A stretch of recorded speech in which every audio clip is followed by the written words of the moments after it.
right. Showing audience. Yeah. Audience over there too. All right. Need that. Okay. My notes.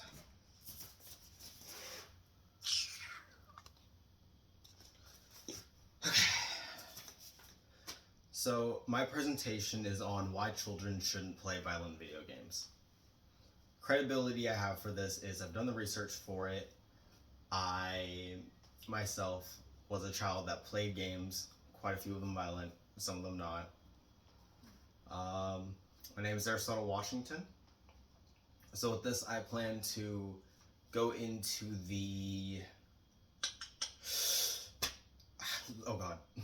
the history, a bit of like how it got so big, the psychological and developmental effects it has on kids, and the violent and the addiction that people get from gaming. So to start off, let's just imagine about 20 years ago, most homes didn't have a console inside of them. Most homes, in fact, the way their children would entertain themselves would be go outside, ride a bike, go on the playground with friends, or even, I don't know, hit a hoop with a stick to keep it rolling. Now, most households have a console. In fact, in a 2008 study, 97% of American children 12 to 17 play video games. This was from Pew Research. And this is also tied in with the fact that iPods, iPads, and phones are such a big thing for kids nowadays. They grow up with them in their hands. They had Angry Birds. They had Clash of Clans on it. They had all sorts of games that they could play right there at the touch of their fingertips wherever they went. And now you have kids that are given laptops for schooling, like Chromebooks that they are assigned at school, and then they find the way around it, jailbreaking it so that they can play those games, even if the system isn't designed to play games initially.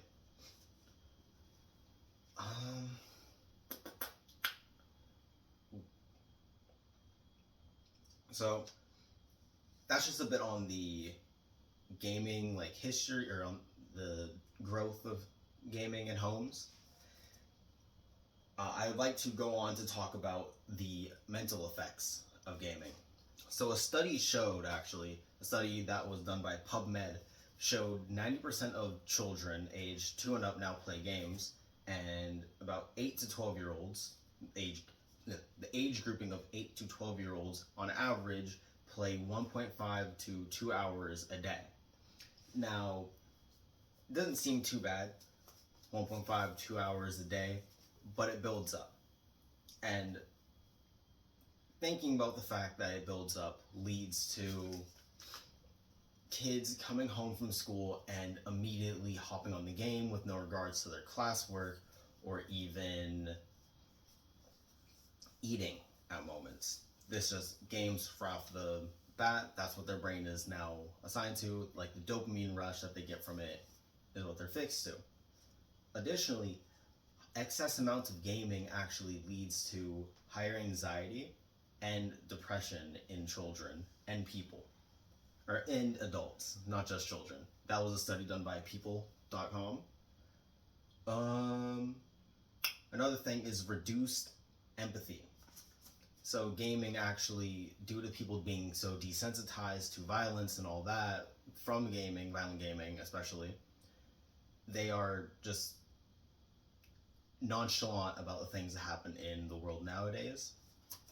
Just look at how social media treats the situation with Iran and all that, or how they treat school shootings. Touchy topics, yes, but scenarios that have to be mentioned due to the fact that they are currently ongoing. Crumbs. And then on to my last topic, we're going into the the behavioral issues of it.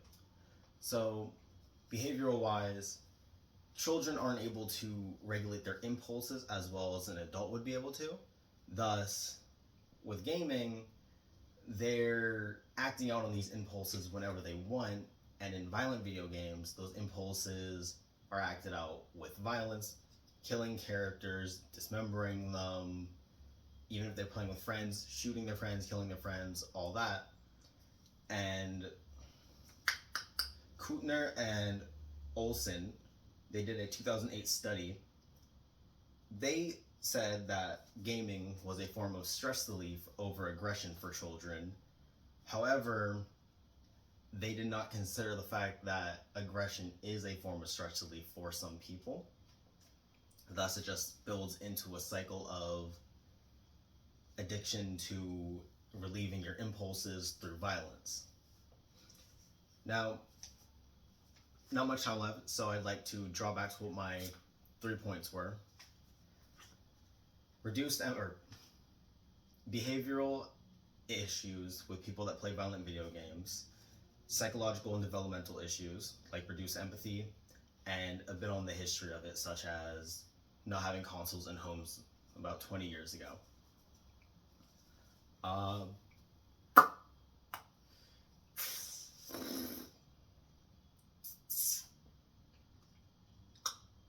Yeah.